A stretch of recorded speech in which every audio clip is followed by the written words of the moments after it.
framework or approach led to increased effectiveness or impact in conservation projects and programs. In this second year, we've been more focused on kind of practical ways to actually conduct that measuring. And we will have a third year this year, and we're going to hear more about that later. Next slide, please. So our agenda today is to, this is for roughly an hour. We're going to have a very brief introduction, go over what the aims are, how it connects to CMP and our products. And then I'm going to just do the introductory part. Claire is going to lead you through more detail on all the products that we've developed over the last year. Then we'll conduct a little survey, go through a demonstration, and hopefully have a good discussion and Q&A, and get some of you so excited you're going to want to sign up to work with us this year in 2023. So our team, which has been pretty consistent since 2021 when we first launched this initiative, is listed here from different parts of the world and different organizations and other independent consultants like myself. So there was roughly, I don't know, 16 of us who participated as a community in moving this forward. Next slide, please.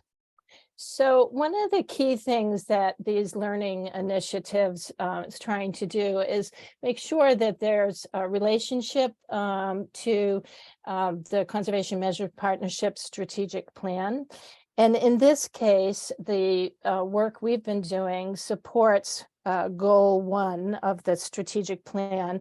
And more specifically, it's right where that red downward arrow is.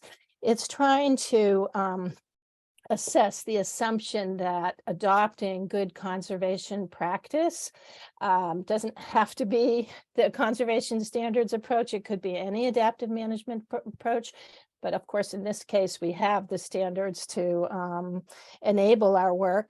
But we're testing the assumption that adopting good conservation project leads to more agile and more effective conservation projects. So that's the relationship, but that's been the kind of foundation of our effort for the last 2 years. So more specifically, the aims of our initiative has been building a theory of change. So where that downward arrow was, we were trying to break out the different types of results you want to see that belong to this kind of term, good conservation practice. And we've been doing this, as I mentioned earlier, with the community, the people mentioned on that list, and some others who have been involved really through kind of surveys and commenting. And we had 2 workshops where we were using Miro boards. You have an example of some of the Miro boards there. But so building the theory of change, then we had an evidence library that we developed from 2021. And we wanted to make sure that as we gathered more information and evidence and resources, that we kept that library updated. We conducted a survey with CMP and the Conservation Coaches Network, trying to look more detail at how they measured effectiveness of applying the conservation standards or their own adopted approach.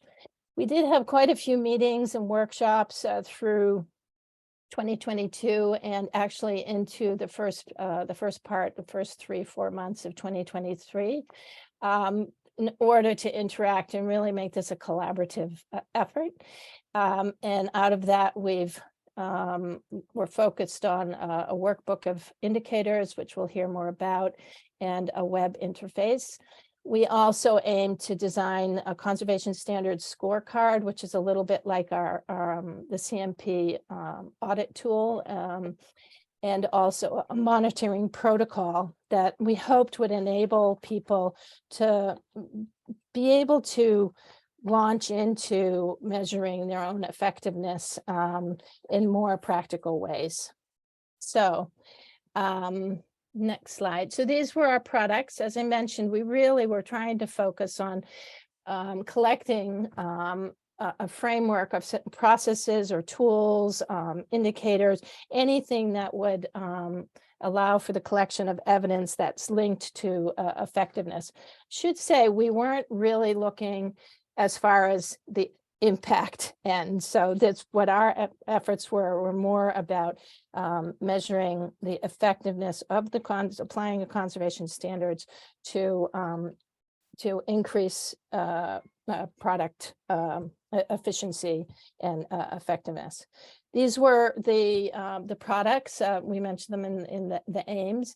And I'm going to hand over to Claire, who's going to take us through in a little bit more detail each one of these. Over to you, Claire.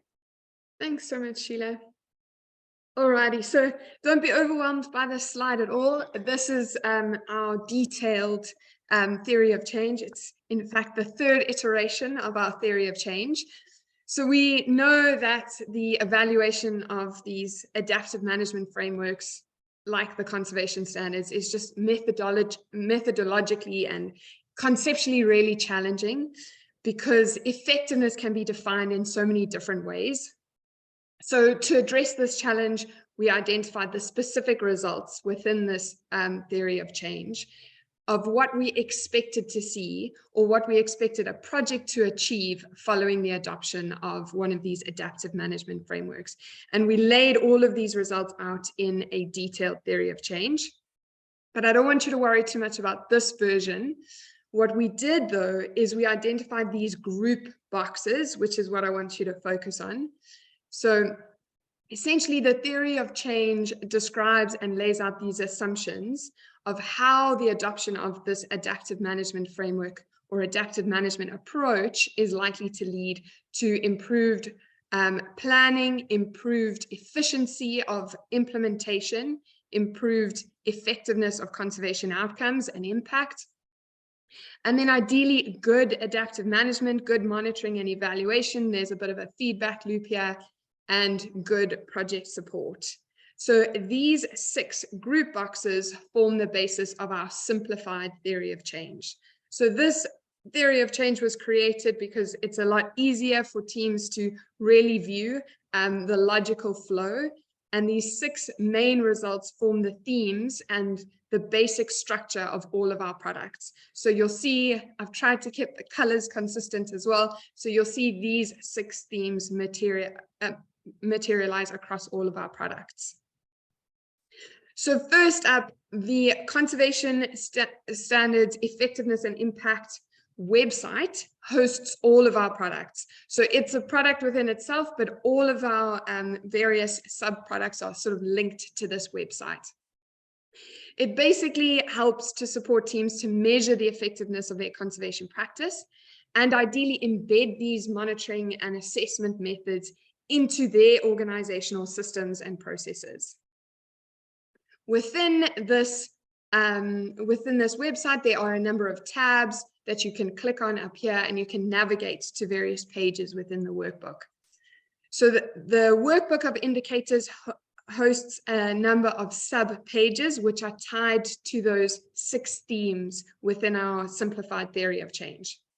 And our intention with this Workbook of Indicators is to provide a go-to set of indicators, methods, tools, and other resources that can help organizations and practitioners to seek and measure the evidence of the utility and the efficiency of using the conservation standards itself, or using similar adaptive management frameworks. So within this Workbook of Indicators, within the sort of high-level homepage, we've got a description of what it is, who the key audience is, and for this workbook, the key audiences would be organizations, practitioners, coaches that are specifically familiar with the conservation standards, because we use a lot of conservation standards language within the workbook. And then it also has a description of how you might go about using it. So the Workbook of Indicators, as I mentioned, consists of multiple pages tied to those key themes within that theory of change. So you've got your enabling conditions, planning, implementation, adaptive management, support, and conservation outcomes. And each of those things are those high-level themes that you may have noticed within the simplified theory of change. I don't know, Ryan, if you can mute sort of the background noise. I don't know if you have capabilities to do that. Sorry about that.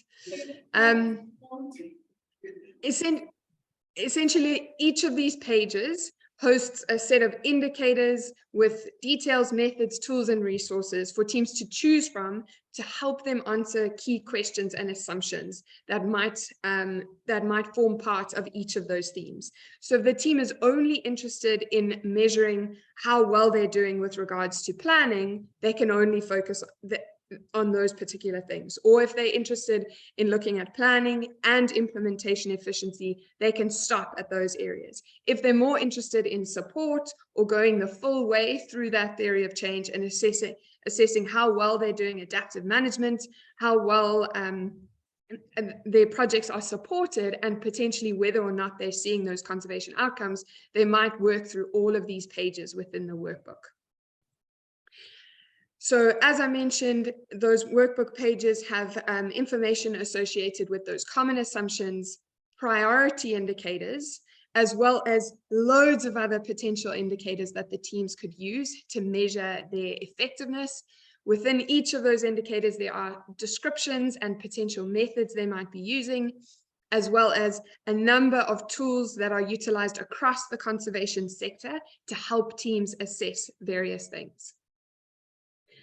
The next tool I'd like to introduce you to is the Conservation Standards Scorecard. This was adapted from the Conservation Audit tool, as Sheila mentioned. But the purpose of the Conservation Standards Scorecard and why it's different is that it allows teams to easily track not only whether they have all the elements of a good strategic plan, but also whether they have the elements of implementation efficiency, project support, adaptive management, and the delivery of those key conservation outcomes and impact. And again, this tool is split out into those various themes or elements that we noticed within the simplified theory of change. The next tool is the monitoring protocol.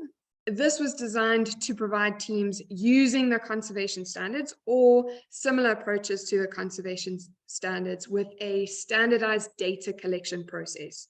And it's pulling in the tools and the methods that we identified within the Workbook of Indicators, but into a simple step-by-step process to allow teams to do this as easily and efficiently as possible.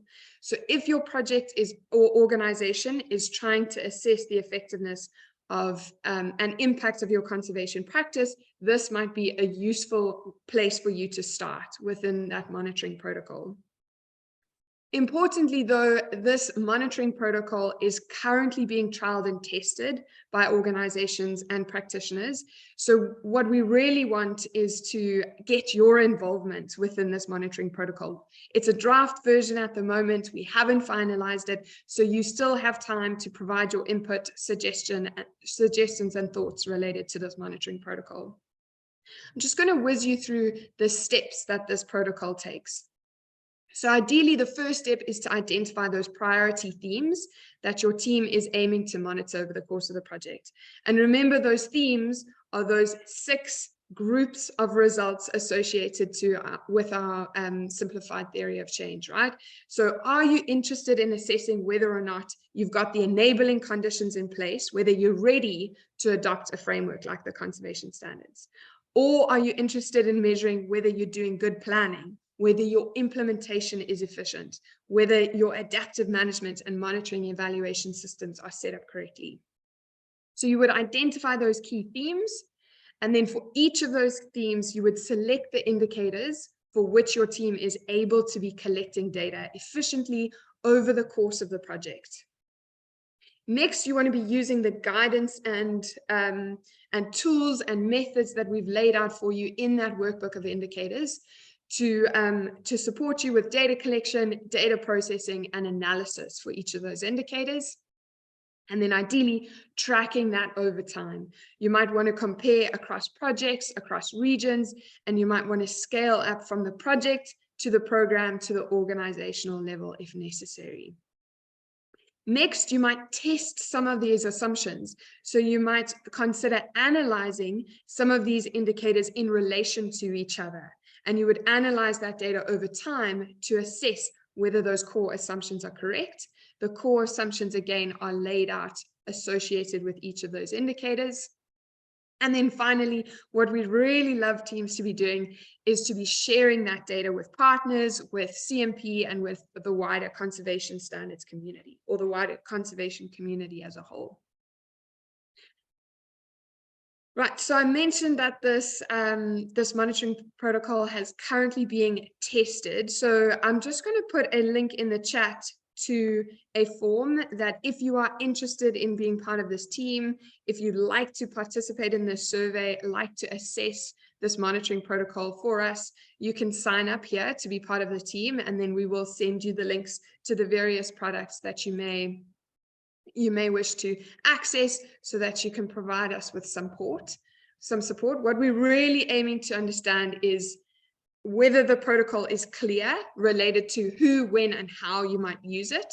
We want to know whether we've identified the best indicators within our prioritized list of indicators.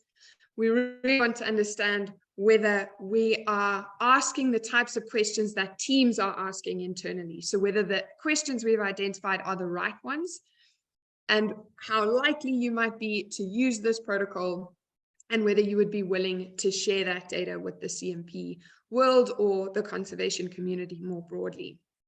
So those are the key questions we're trying to answer, and we would love to know whether you would be willing to test and trial this protocol yourself. So if you're willing, please sign up in that link that I've just put into the chat. The next thing I wanted to do, I'm just going to stop sharing the screen for a second. The next thing I wanted to do is just walk you through what the Conservation Standards Effectiveness and Impact website looks like. So you've got a home page over here, and as I mentioned, it's got a bit of a description about where the initiative came from, what we've been trying to do, a bit of a description about the theory of change itself, and that theory of change is laid out here. It talks about what is within this this website and how you might use it. And it's got links to the conservation standards resources and our previous resources we developed in 2021. The Workbook of Indicators page up here also has a bit of a summary page. Who is the audience? It describes that simplified theory of change and each of those key themes that we've laid out within that simplified theory of change. And then you can either toggle to those specific pages by just clicking on these links up here, or you can navigate to them from this particular dropdown. So when you get into one of those pages, you'll see right at the top, it asks what the common assumptions are related to planning. So for example, the assumption might be that teams that invest time and money in the use of the conservation standards create better plans. That's a common assumption across the community that we all have. Now, what we really want to do is understand how we can test this assumption. Another common assumption might be that improved stakeholder input and inclusivity leads to improved conservation planning and practice. Right at the top, we've got a number of priority indicators with descriptions and access to tools and methods underneath that. So these are 3 of the priority indicators that were ranked and prioritized by our core team within those working sessions. And then under here, we've got a list of all of the other indicators that were identified by various members of our team. And then if you click on this little expand button, it adds additional details or comments underneath that. So there's a number of indicators and links to particular tools that might be useful with regards to assessing some of these things. And then right at the bottom here, you've got links to the scorecard, the audit tool, other methods for assessing various things. And each of these pages will have similar links and access to various tools and the indicators you might use. Alrighty, the next thing I wanted to do is to just run through a little bit of an interactive Mentimeter survey. So we've got a bit of a survey for you up here. So if you are happy, sorry, hang on, I'm not on the first page. Let me just whiz back. There we go. So this is the first page. If you want to access this, let me just see. Sorry, my screen's hiding. There you go. If you want to access this Mentimeter, you would go to mentimeter.com and enter this code, or you can just use your phone to scan this QR code. And we've got 3 questions for you. So I'll give you a couple of minutes to just set yourselves up with this survey, and then I'll click on the next slide. The other thing I just wanted to say is that we do have some time right at the end of this presentation to answer questions and talk through some discussion points. So if you do have any questions, feel free to pop them in the chat whenever you're ready. Alrighty. Also, just before you go, is we also will just give you a sneak preview of what we're doing in 2023 after the survey and before we start, you know, more of a discussion. Yeah, so stay tuned. Okay. Right, so the first question is super simple, multiple choice. Is your organization or project attempting to assess the effectiveness of its conservation practice? You've got 3 possible options there.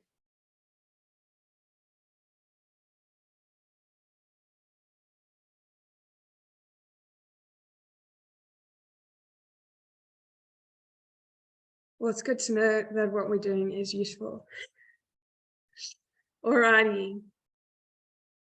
The next question is, have you used any of the following tools or resources to support your conservation standards adoption?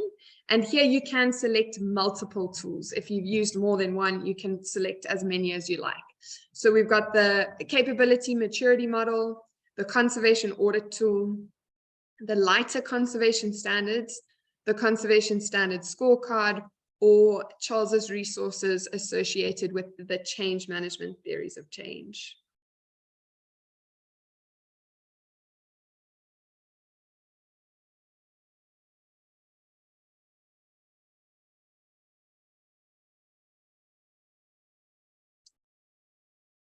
Okay, and the final question for you is, what conditions or factors lead to sustained use of the conservation standards within an organization? So here you've got space to just insert a word or a phrase.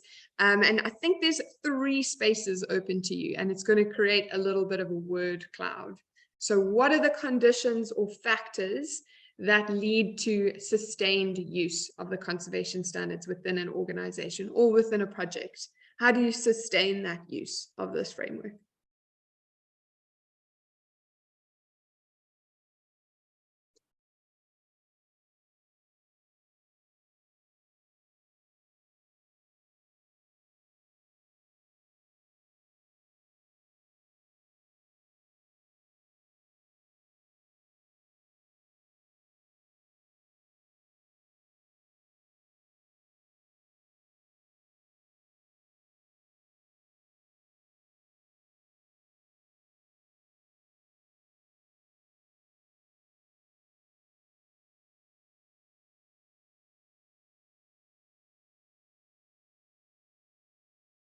Okay, so a lot of you have put capacity, training, evidence, coaches, culture, tools,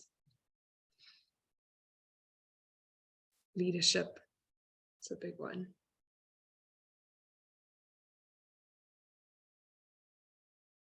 Brilliant. Okay, thank you for doing that. Word cloud's always a bit fun. Alrighty. Okay, so I'm going to jump back into our presentation. So in this last slide, Sheila's going to whiz you through what you can expect in 2022. Actually, 2023. Sorry, I keep forgetting what year it is. Go ahead, Sheila. Okay, thank you. Thank you, Claire. So you might say, why another year of the Conservation Standards Effectiveness and Impact Initiative? And one of the reasons that CMP has approved and actually encouraged us to look at another year was that there's this list of what we're calling ongoing or repeat questions that we keep hearing, and I know members of the larger conservation community keep hearing, that don't seem like we've sufficiently answered. I mean, I don't mean we, just Claire and I in our small community, but generally we haven't answered. I mean, things around, what factors sustain the use of the conservation standards or any adaptive management approach within an organization. Do the products, tools, and resources help with that? Is proof of concept still needed for adoption or a sustained use? Or should we, just figure out other ways for people to say, yes, we get it. This is important. This is useful. And, not seek, I think someone sort of reminded us, not try to seek the Holy Grail. But so these are a list of the questions that, still people would still like to have a better kind of handle on what the answers may be.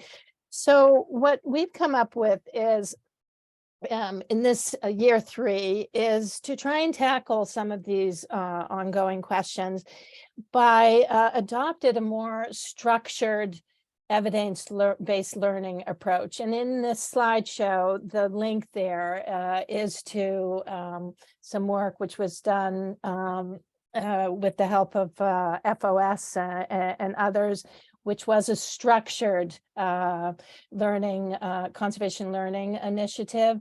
And we're also going to, I really love what this group, the Curve, has done with their pause and reflect approach, which is not within the conservation sector, it's more in the health sector. So what we're trying to do this year is we're going to set out what assumptions there are specifically around the conservation standards. Again, that assumption, we're going to break down the big assumption that good conservation practice, so applying the conservation standards in this case, leads to greater effectiveness, efficiency, and hopefully impact. So we're going to break that apart a little bit more, and we're going to set up some fairly specific learning questions. What do we actually want to know so that we can go about collecting the evidence in a much more structured way to be able to test that assumption. We are also hoping to be able to not just develop a learning approach for that specific kind of theory of change, but also for a theory of change for a strategy that's in the new CMP strategic plan, which is around advancing guidance, tools, and systems as a way to improve conservation practice. So we're hoping to create this structured evidence-based learning approach for both of those strategies, if you will. And we're just getting started. So there's plenty of time for you to jump on board. And we do hope you'll, contact Claire or I, or put your name in the chat with your contacts, and we'll get in touch with you. But our aims are, to help respond to some of these ongoing questions. We're also looking at ways that we might harmonize some of these related tools, the audit, the scorecard, the capability maturity model survey, all the stuff around adoption and the sustained adoption that Charles and his group have been working on. And it's interesting, hopefully in the discussion, we understand, more about why not that many people have actually used any of those, some of those tools that are there. because there are a lot there, and I think we have to figure out a way to explain to people how these relate and how they access them. And we might even do a decision tree to try and help people say, oh, should I be using this or that? The other thing is it's important, I think, to really get a handle on articulating assumptions and defining our learning questions in a much more structured way than we may have used in the past. And again, I'm speaking broadly across the conservation community. And we hope to be able to strengthen our capacity to use these evidence-based learning or pause and reflect approaches more effectively in our everyday lives. So that's what to be expected. As I say, we're just getting underway now. We're developing our work plan, and we'd love to have more people on board. So thank you very much. And back to you, Claire. Brilliant. So that's pretty much our presentation for today. If you would like to sign up, I did put that link in the chat if you'd like to sign up to be a member, but I'll put it back in just in case you didn't access it. And I'm going to just stop sharing for a second and just open up the floor for any questions, comments, suggestions, insults, or thoughts.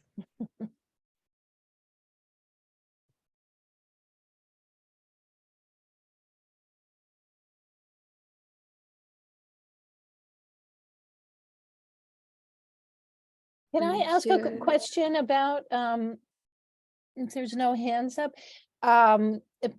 about, that column which said not that many people had accessed any of those tools? I'm just curious if people on the call are new to this community, and so they might not have heard of them before, or you don't have time, you don't know how to access them. So any help in us understanding, that how you feel about those tools. So, okay. Charles has some thoughts, but we'll save that for another time. It's okay, Charles. You can let us have it. You can provide insults if you like. I did ask for it. No, they're not insults. But yes, thank you for launching this. And you have seen my previous email. I think we're all very motivated to kind of work together to deliver the best for the community. But my thought right now is that there's probably a way that we can cram all of those things into less products, which means that no single product might survive, but on its own, but they might kind of evolve into something else. So just to provide some clarity for everyone on the call, we've obviously been talking about all these tools and products that the CMP community has been developing over the last few years, often linked to learning initiatives. And we've been speaking about how often are they actually accessed, how often are they used, how useful are our community actually finding those particular products. And to a large extent, we don't actually know the answer to that question. And we don't know whether these products are supportive and used to their full capability. So what Charles is talking about is, should we be condensing this stuff down, putting it all into one tool? Is it about accessibility? Is it about people not knowing where or how or what to access, in what format, what these tools are all about? So there's lots of sort of questions that we need to answer, and we will be answering them this year in an additional sort of learning initiative, really to understand what we have and how they can be used. Alrighty, Jamie, go ahead. Thanks, Claire. Yeah, I was just interested to know, really looking at that last bullet point on your last slide around effectiveness, improvements in effectiveness. And over the time that you've been doing this, running this project, I'm sure there'll be anecdotes, but do you have sort of an overall kind of sense what the added value is, where there are some form of, I don't know, one sort of counterfactual or something, but some sense of what the difference is that this is making, or in terms of the sort of the outcome-y side of things, or how far do you have to track back before you kind of get traction and you say, well, we know that we're making a difference here in terms of people's approaches, but we're not yet at the point where we can see whether or not these approaches are making a difference for biodiversity. Yeah, right. So the issue is often tied to the fact that there are so many external limiting factors when it comes to conservation. So it's relatively easy for us to assess whether this is leading to improved planning. But whether it's leading to improved efficiency, improved support, improved conservation outcomes is a difficult thing to measure because of all those external factors, and because it's just so difficult, time-consuming, and tricky for teams to be assessing these things. So there's lots of anecdotal evidence that we've documented already within our evidence library, and that exists within the report that we developed in 2021. So there's a lot of anecdotal evidence, but little empirical evidence, which is why we've gone about developing this workbook, to really help teams identify what the indicators are that they should or could be measuring to assess those things that come further along down the chain. I just want, thanks for that. Yeah, I wonder whether, and it's the same thing for us as well, you know, it's hard at least getting some sort of quantitative, very precise measure of change. But I wonder whether doing something like going through something like a what's it called, most significant, is it most significant stories or something like that, you know, the sort of qualitative measures, but a systematic way of you know, pooling stories, sort of what do you call them, sort of reviewing them, sort of looking for patterns, both in terms of positives and negatives and neutral as well. But there would be, you know, there are going to be measures to be able to take your anecdotal approaches, anecdotal results rather, and get some sort of an overall sort of sense check. And you know, I say that I'd say you could do that work. But you know, we're obviously in a similar, you know, position. We had the paper that Caroline produced last 2021, which was a really useful one on sort of counterfactuals for species. You know, maybe that's a way of doing it, in kind of breaking it down by category of project to sort of have a look at what difference it's making. But it's great to see that you've got that down as something to look at. And to me, it's kind of, you know, obviously, well, for us all, that's where the rubber hits the road. That's what we really want to know, is better work happening as a consequence of these processes. Yeah, so Parks Canada were on a journey to start an assessment like this, a sort of long-term research project aiming at assessing those of their projects that are utilizing the conservation standards, comparing them to those that are not. So that's going to be ideally a long-term study. We went through a process of helping them develop a potential methodology, and I actually don't know how far they are in terms of implementing that methodology and starting that assessment. But they were a great case study example because they had that sort of comparison element with projects that weren't and projects that were utilizing it. Because if you don't have that comparison or that counterfactual, it becomes really difficult to understand whether it is tied to the use of the standards or whether it's tied to all those external limiting factors that might exist. And Rachel's got a great idea, which I think we could, you know, touch base. It's in the chat about using published impact evaluations on what works and doesn't, and seeing which of those projects have implemented or used the conservation standards, or maybe even another adaptive management approach. But we could touch base with you, Rachel, because really this kind of more structured learning evidence-based learning journey we're on, it kind of needs this, where is the evidence and what are the questions we're trying to answer? What are the assumptions we're trying to test, and where are we going to find that evidence? We're trying to do something, in a short time. Obviously, we only have less than 6 months for this, but I think if there's a number of us who are pulling together ideas and, we could get some students to help us sort through some things, that would be great. So thank you for that suggestion. And Jamie, yours as well. I think, if people, think of other suggestions and don't actually want to join us, but can propose those suggestions, that's where we're going to start looking for the evidence. I mean, we have to say we have done, each year we've done surveys where generally, again, as Claire was saying, people as individuals see a lot of positive reasons to apply the conservation standards or this approach, where they feel themselves that it's helping them with their conservation work, and hence it's doing something. But it's really having a little bit harder evidence, and hopefully some of the indicators and the tools that we brought together can help people do that.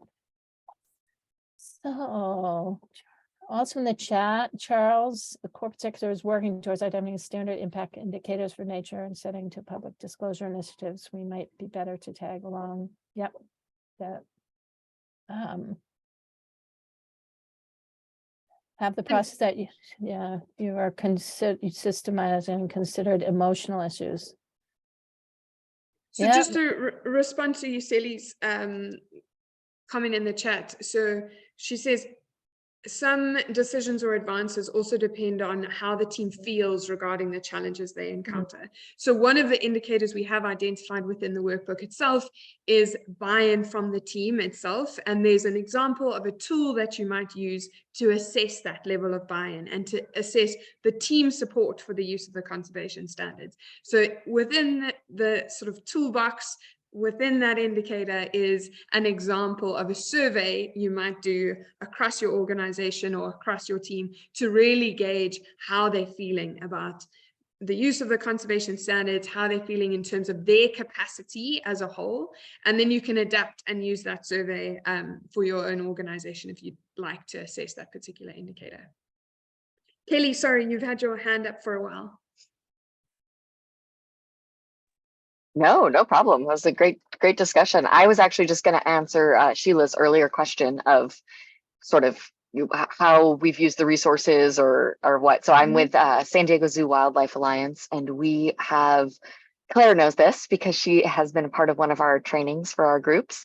But we've been really focused on the last year and a half or so on just training all of our teams to use the standards. So we've been doing lots of different, sorts of trainings and courses in different styles because we have a pretty big team, and getting them all on board. This is something that's new in applying this and also working in Marathi. So we've been really focused on that and just sort of building capacity and knowledge. And now we're getting to that point where it's like, okay, well, now we have to monitor our effectiveness as an organization of, is this working and how are we going to measure this? So to answer the questions that were in the Mentimeter and that Sheila posed, we have referenced the lighter conservation standards before, but a lot of the things that you've covered on this call, we didn't know were resources. So I am definitely going to be diving in. I'm really excited to look at all of these this workbook and all the different tools. And I'm happy to give feedback, maybe from a kind of outside perspective, as like I'm just coming into all of these tools. So I'm happy to provide that sort of feedback once we've reviewed them and, say, hey, maybe these could be combined, or I got this out of this tool and that out of that tool. But yeah, just a little bit of background to answer your question on sort of how we found this webinar. So thanks. Thank you, Kelly. Christina has put a link to a webinar co-hosted by MAVA, FOS, and CCNet Europe. That is actually what we have the link to, which sort of motivated us to look at a more structured evidence-based learning approach for this next year. So just to put that a little bit in context. And let me see here. Yasmin asked if there are any examples with sustainable livestock. I don't know myself. I don't know whether Claire can remember anything from our evidence library. Nothing specific to sustainable livestock, no. Sorry. And then Sigmund has a comment about designs, colors, and themes, which we will certainly take on board. Thank you. Thank you for that. Any other comments or Catherine's questions? got her hand up. What does she? Okay. Go for it, does Catherine. she? No, just to second what Kelly was saying. That, I mean, I was one of the ones who has used a lot of those tools in my previous position. But I think there's a lot of organizations who are now coming through, and I guess they're a similar stage to San Diego and others on the call, I'm sure, are kind of at that early stage.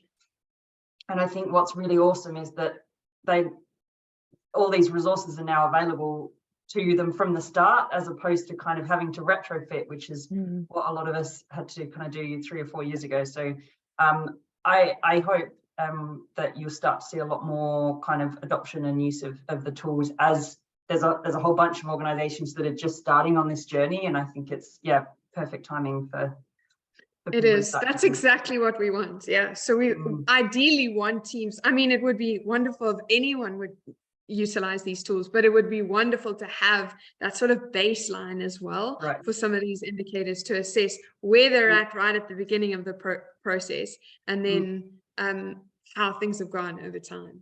And maybe also just to second what Kelly was saying, that, or maybe Kelly wasn't saying this, but starting off training staff, and sometimes I think maybe it can be a little bit overwhelming to think not only are we learning about the conservation standards, we're also learning about how to measure whether the conservation standards work or not. So I think all the work that you guys are doing in terms of making it a lot more accessible to start to dig into some of these tools, then I think that will be really useful as well, because it can be a little bit overwhelming. Brilliant. Great. And apparently Christina has written to Yasmin directly, but she has examples around livestock from Mexico. So anybody else who may need them, contact Christina. And usually it's said that she can help collaborate on anything related to emotional issues, or reviewing, surveys or frameworks that deal with that particularly. So thank you very much for that. We will get a copy of the chat from Ryan so that we can follow up on many of these comments.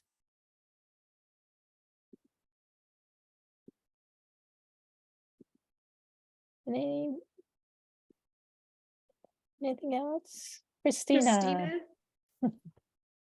Thank you for this. Did I volunteer you for something you didn't want to be volunteered for? No, thank you for this great presentation and for leading this work. It's wonderful to see how it's evolving. And I was thinking, we can also use the CCNet News to have like a recurrent reminder of some evergreen tools and resources. And I think we should certainly highlight these. So our next issue is coming out in July. So just, ping me and we can just add that there as, here are some key resources if you want to, look at effectiveness and yeah. Sounds great. I had another idea. I mean, it's something we've been playing around with. It's a hybrid between the conservation audit tool and I think what you have produced with the SCORECARD, and maybe the SCORECARD you have now could be used for those purposes as well. One thing I have seen with many project teams is that they are either needing to review and update an existing management plan or strategic plan, or they need to start from scratch. And some of them don't know what to do, what approach to take. And I think we have several really good tools out there, So what I started doing was I adapted the audit tool at some point to just ask these guiding questions of, what are your needs?